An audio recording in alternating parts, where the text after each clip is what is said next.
हातगावला आज माझा दौरा आहे. सगळी प्राथमिक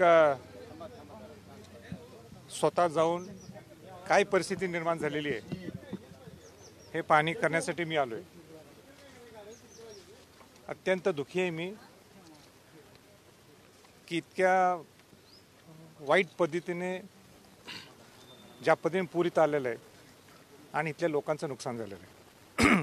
सरकारने तर पंचनामे करावेच लागतील, त्याबद्दल काही दुमत नाही आहे.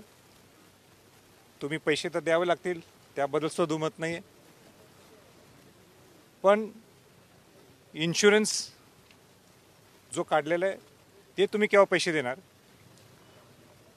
मगाशी मी इथं आपलं उंचाडाला होतो आणि तिथं चव्हाण हा शेतकरी म्हटला की मला जर राजे 4 दिवसात जर पैसे आले नाहीत तर मी आत्महत्या करणार.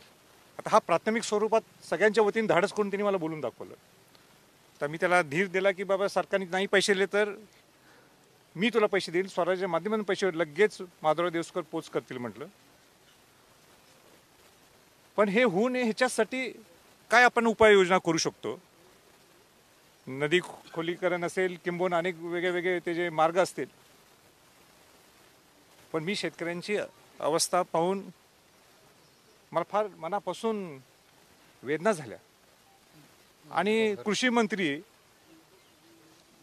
मंत्री इकडे यायचे सोडून, आमदार खासदार सोडून ते आलेलेच नाहीत.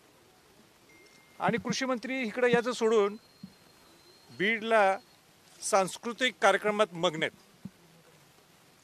हे काय बरोबर आहे? काय शोभते काय महाराष्ट्राला? शोभते काय कृषी मंत्र्यांना? जरा या इकडं बघा परिस्थिती काय. इथं आता मी कुठल्या गावात आहे? मार्ले गावात आहेत. त्या इतक्या गरीब 15 घरं उद्ध्वस्त झाले, घरच नाही राहिले नाहीत. आता हे ना 10,000 रुपये तुम्ही मदत करायची आणि परत पुढच्या वर्षी पूर येणार आणि परत 10,000 रुपये द्यायचे. काय होणार आहे त्यांचं? 10,000 रडत होते आता ते सगळे. त्यामुळे आम्ही दुसऱ्यांच्या घरी जाऊन राहिलो आणि 10,000 रुपयांनी काय होणार आहे आमचं? आम्हाला घरकुल मिळणार आहे का? ह्याच्यावर माझी सगळी विनंती राहणार आहे इथल्या जिल्हाधिकाऱ्यांना, प्रशासनाला, इथल्या लोकप्रतिनिधींना. तुम्ही याच्यावर लक्ष घाला. मी माधवराव देवसकरांना सुद्धा सांगितलं, स्वराज्याच्या माध्यमातून सुद्धा तुम्ही जोरात आवाज उठवा. शेवटी शेतकरी हा आपला केंद्रबिंदू आहे. शेतकरी आहे म्हणून आपण जगू शकतो आणि म्हणून बाकी सगळ्या गोष्टी आपण थांबवू शकतो. पण शेतकऱ्यांचं डोळ्यातलं अश्रू हे पाहून मला तर मी एकदम म्हणजे काय, मला शब्द नाहीत. कृषी मंत्र्यांवर तुम्ही टीका केली की ते पाणी दौरा करून सांस्कृतिक कार्यक्रम करण्यात व्यस्त आहेत. कृषी मंत्री म्हणाले की ज्या ठिकाणी अतिवृष्टी झाली, पूर आलेला आहे, तिथले पंचनामे करण्याची गरज नाही. आणि मुख्यमंत्री म्हणतात की पंचनामे करावेच लागतील, त्यानंतरच मदत होईल. यांच्यामध्येच एक त्यांचं त्यांनी बघावं, त्यांनी येऊन बघावं हे काय. मी तर आलो ना, मी आज शेतात जाऊन पाहणी केली ना डायरेक्ट.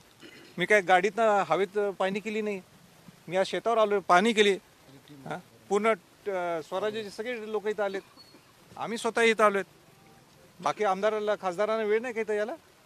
आणि कृषी मंत्र्यांनी यायलाच पाहिजे ना. बाकी सगळे थांबवा. तुम्ही कृषी मंत्री आहे, तुम्ही बाकी सगळ्या गोष्टी थांबल्या तरी चालतील. पण अशा वेळी ज्यावेळी विषय इतका नाजूक बनलेला आहे, अशा ठिकाणी तुम्ही शेतकऱ्यांचा अश्रू पुसण्यासाठी तुम्ही पोचायला पाहिजे. ताळमेळ नाही दोघांमध्ये असं वाटतं कृषी मंत्री मुख्यमंत्री. आता तुमच्या बोलण्यात दिसतेच. पंचनामे तर व्हायलाच पाहिजे ना. आपण तिसऱ्या आघाडीचा पर्याय राज्यासमोर दिला आहे, काय नेमकं? नाही, आज मला असं वाटतं की मी अनेक त्याला काय म्हणतो, सगळ्या इथं पाहणी करायला लावलोय आणि राजकीय आणि दुःखात सगळ्या ह्या ठिकाणी राजकीय बोलणं मी तिसऱ्या आघाडीमधलेच मी नंतर बोलेन ना, निश्चित बोलेन. नाही, हां, आणि 12 वाजल्यानंतर सगळे येणार ते तिथं बोलतो राजकीय. आज